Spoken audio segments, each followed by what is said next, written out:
시편 83편의 말씀을 함께 읽었습니다. 이 시편에는 10개의 대적들과 또 원수들의 이름이 등장을 하고 있습니다. 그리고 그 대적들이 서로 연합군을 이루고 이스라엘을 쳐들어 와서 이스라엘을 멸망시키려고 하고 있음을 보여주고 있습니다.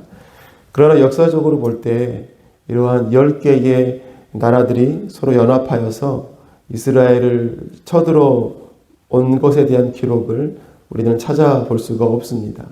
그래서 이 시편의 시대적 배경에 대한 다양한 가설들과 주장들이 있지만 그 시간을 우리가 정확하게 설정하는 것이 쉬운 일이 아닙니다.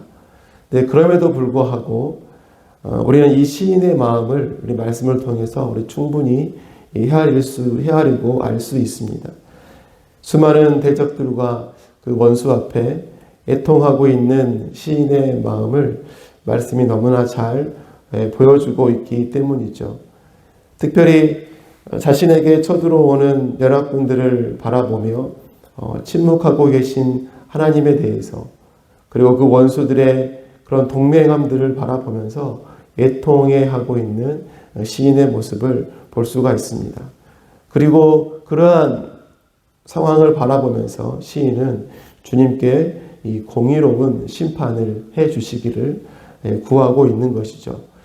이러한 시편의 말씀을 볼 때 1절이 어떻게 시작을 하고 있었습니까? 1절에 하나님 묵묵히 계시지 마십시오. 하나님 침묵을 지키지 마십시오. 조용히 계시지 마십시오. 오 하나님. 여러분, 이처럼 침묵하시는 하나님으로 오늘의 시편은 시작을 하고 있습니다. 그런데 오늘 시편 마지막 절인 18절은 어떻게 끝이 나고 있었나요? 하나님의 이름은 주이시며 온 세상에서 주님만이 홀로 가장 높은 분이심을 알게 해 주십시오. 이처럼 온 세상에 높임을 받는 하나님으로 시인은 시를 마치고 있습니다. 어떻게 보면 표면적으로는 하나님이 패배하신 것 같지만 실제적으로는 하나님의 승리가 있을 것임을 이처럼 비교하며 보여주고 있는 것이죠. 시인은 애통해하는 중에서도 이러한 하나님의 놀라운 그러한 하나님의 반전의 승리를 바라보며 소망하고 있는 것입니다. 여러분, 오늘을 살아가는 성도들에게도 여러분 이러한 기대와 소망이 있어야 할 것입니다. 옛날처럼 칼과 창으로 우리들을 공격해오는 적들은 없더라도 지금도 여전히 여러 모양으로 우리의 삶을 공격해오는 수많은 적들의 위협 앞에서 늘 애통하며 살아가는 삶이 바로 우리들의 삶이기 때문이죠. 이러한 우리들의 삶에 필요한 것이 무엇이겠습니까? 바로 우리의 어려움 앞에 침묵하시는 것 같으신 하나님께서 보여주시는 놀라운 반전의 승리와 회복, 그것인 것이죠. 이러한 하나님의 승리를 소망하며 바라보는 믿음, 그 믿음이 우리에게 필요한 것 아니겠습니까? 그래서 오늘은 반전의 때가 있습니다 라는 제목으로 함께 말씀을 생각해 보도록 하겠습니다. 이처럼 하나님의 반전의 때를 기다리며 살아가는 사람은 어떻게 살아가야 하는 것일까요? 첫 번째로 하나님이 여전히 일하고 계심을 늘 기억하며 살아가야 하는 것입니다. 오늘 1절과 2절 말씀에 하나님 묵묵히 계시지 마십시오. 하나님 침묵을 지키지 마십시오. 조용히 계시지 마십시오. 오 하나님, 주님의 원수들이 소리 높여 떠들고 주님을 미워하는 자들이 머리를 씻겨들기 때문입니다. 시인의 애통함의 이유가 무엇입니까? 수많은 적들이 일어났기 때문이죠. 뿐만 아니라 이러한 대적들이 서로 힘을 합하여 연합하고 동맹하고 그렇게 해서 공격해 오고 있음을 보기 때문입니다. 근데 문제는 이러한 대적들의 공격 앞에서 하나님의 보호하심이 전혀 느껴지지 않는다는 것이죠. 하나님은 그저 방관하시는 것 같고 그저 침묵만 하시는 것 같은 것입니다. 이처럼 하나님의 어떠한 인도하심의 손길이 보이지 않는 상황 가운데 하나님 보고만 계실 것입니까? 하나님 왜 침묵만 하십니까? 이렇게 애통해하고 있는 것입니다. 자신의 그 애통함에 너무나도 무관심한 것 같은 하나님에 대한 하소연을 하고 있는 것이죠. 여러분, 그러나 하나님은 어떤 분이신가요? 자신의 그 백성의 삶에 무관심하신 분이 아니십니다. 결코 무관심하시지 않죠. 자신의 백성들의 고통과 슬픔을 외면하시는 분이 아니십니다. 만약 그런 하나님이시라면 여러분, 자신의 사랑하는 독자 예수 그리스도의 목숨을 여러분 자신의 백성들을 위해서 내어주시지 않으셨을 거예요. 비록 우리의 눈에는 침묵하시는 것 같지만 하나님은 여전히 일하고 계십니다. 늘 우리의 삶에 집중하고 계시고 우리의 고통과 슬픔에 그 누구보다도 가슴 아파하시는 분이 우리 하나님이신 것이죠. 단지 하나님은 하나님의 때를 기다리고 계신 것뿐이십니다. 우리 생각엔 불필요한 고난 같고 우리 생각엔 불필요한 슬픔 같지만 하나님에게는 그 모든 시간들이 꼭 필요한 시간이고 과정이라는 것이죠. 그렇기에 우리들은 어떻게 살아가야 하는 것입니까? 나의 고난 속에서도 나의 슬픔과 애통함 속에서도 여전히 하나님께서 나와 함께 하시며 하나님은 그분의 열심으로 지금도 일하고 계심을 우리는 늘 기억해야 하는 것이죠. 그럴 때 우리 삶 가운데 찾아오시는 그 놀라운 반전의 은혜 앞에 우리가 더욱더 하나님 앞에 감사하며 그 풍성함을 누리는 삶을 살게 될 것입니다. 또한 하나님의 반전의 때를 기다리며 살아가는 삶은 어떠한 삶일까요? 두 번째로 하나님의 확실한 승리를 믿으며 살아가는 삶이라는 것입니다. 우리 9절 말씀에 주님 미디안에게 하신 것 같이 기손강에서 시스라와 야빈에게 하신 것 같이 그들에게도 그렇게 해 주십시오. 아멘.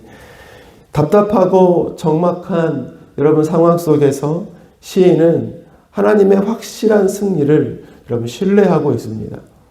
하나님의 무한하신 능력을 신뢰하고 있는 것이죠. 특별히 사사시대에 이스라엘을 지배한 미디안과 가나안 왕들 그리고 6명의 명단을 언급하면서 그들이 아무리 기세를 떨치고 강력한 무기를 가지고 있었더라도 결국은 그들이 어떻게 되었습니까? 모두가 하나님 앞에 패배하였다는 것을 시인은 언급하고 있습니다. 그러면서 이처럼 시인은 철저하게 하나님께서 승리하실 것이다 하는 것을 신뢰하고 있는 것이죠. 미디안에게 하신 것 같이 그렇게 하나님은 확실한 승리를 주시는 분이심을 시인은 신뢰함으로 하나님께서 주실 그 반전의 승리의 때를 기다리고 있는 것입니다. 사랑하는 성도 여러분, 우리들도 바로 이 하나님을 신뢰하며 하나님의 승리를 믿으며 나아가야 하는 것입니다. 우리에게 완전한 승리를 주시는 분, 완전한 구원을 주시는 분, 그분은 여호와 하나님 한 분밖에 없음을 우리가 늘 신뢰해야 하는 것입니다. 그럴 때 하나님 앞에 엎드리게 되는 것이죠. 그럴 때 하나님께 맡기며 매달리게 되는 것입니다. 오늘 시인을 보십시오. 그 인생의 그 애통함과 위기와 고통 앞에서 그는 하나님만을 바라보고 있습니다. 오직 하나님께로부터 그 인생의 해답이 있음을 믿었기 때문이죠. 저와 여러분의 삶도 동일한 줄로 믿습니다. 우리 인생의 답은 오직 여호와 하나님께 있습니다. 하나님만이 우리에게 확실한 승리를 주시는 분이십니다.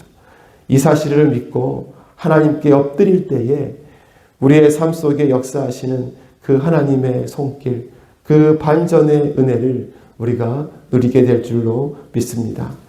마지막으로 하나님의 반전의 때를 기다리는 사람은 어떻게 살아가야 합니까? 셋째로 하나님의 반전은 하나님의 방법으로 이루어진다는 사실을 늘 기억하며 살아가야 하는 것이죠. 오늘 14, 15절 말씀에 살림을 태우는 불길처럼 산들을 삼키는 불꽃처럼 주님의 회오리 바람으로 그들을 쫓아내어 주십시오. 주님의 폭풍으로 그들이 두려움에 떨게 해 주십시오. 아멘. 하나님의 완벽한 승리를 기대하며 노래할 때에 여러분 살림을 태우는 불길, 회오리 바람, 폭풍을 들어서 설명을 하고 있습니다. 꼭 이렇게 되어진다는 것이 아니라 이처럼 사람이 통제할 수 없는 것들을 통해서 하나님의 방법으로 이루실 하나님의 승리를 소망하고 여러분 노래하고 있는 것이죠. 이처럼 하나님이 이루실 그 회복과 승리는 하나님의 방법으로 이루어진다는 사실을 우리는 기억해야 합니다. 여러분 아람 왕의 군대 장관이었던 나아만 장군이 어떻게 그의 병이 낫게 되었습니까? 요단강에서 7번 씻는 것이었습니다. 처음에 엘리사가 이 말을 했을 때 그는 화를 냈었죠. 자기 생각에는 엘리사가 나와가지고 자기의 아픈 부분을 부여잡고 그가 믿는 하나님 앞에 기도해서 자기의 병이 깨끗이 나을 것이라 라고 생각하고 기대하며 찾아왔기 때문입니다. 그런데 그렇지 않고 요단강 물에 들어가 7번 씻으라. 그 말을 들으니까 화가 났던 것입니다. 여러분 그러나 나아만의 치유는 나아만 자신의 생각이 아닌 이처럼 하나님의 방법으로 깨끗게 낫게 되었음을 우리는 볼 수가 있는 것이죠. 이와 같이 우리의 삶 속에 역사하시는 하나님의 역사하심, 그 하나님의 반전의 승리와 회복, 우리의 생각이 아니라 하나님의 방법으로 하나님의 때에 이루어진다라는 사실을 우리는 늘 기억해야 하겠습니다. 말씀을 맺겠습니다. 오늘은 반전의 때가 있습니다 라는 제목으로 말씀을 나눴습니다. 하나님의 반전의 때를 기다리는 사람은 여전히 하나님의 일하시고 계심을 기억하고 하나님께서 주실 확실한 승리를 바라보며 하나님의 때에 하나님의 방법으로 이루실 그 반전의 승리가 있음을 늘 기억하며 살아가야 한다고 했습니다. 오늘도 이 하나님을 신뢰함으로 하나님께서 주시는 그 놀라운 반전의 승리와 은혜를 누리시는 저와 여러분의 삶이 되시기를 간절히 소망합니다.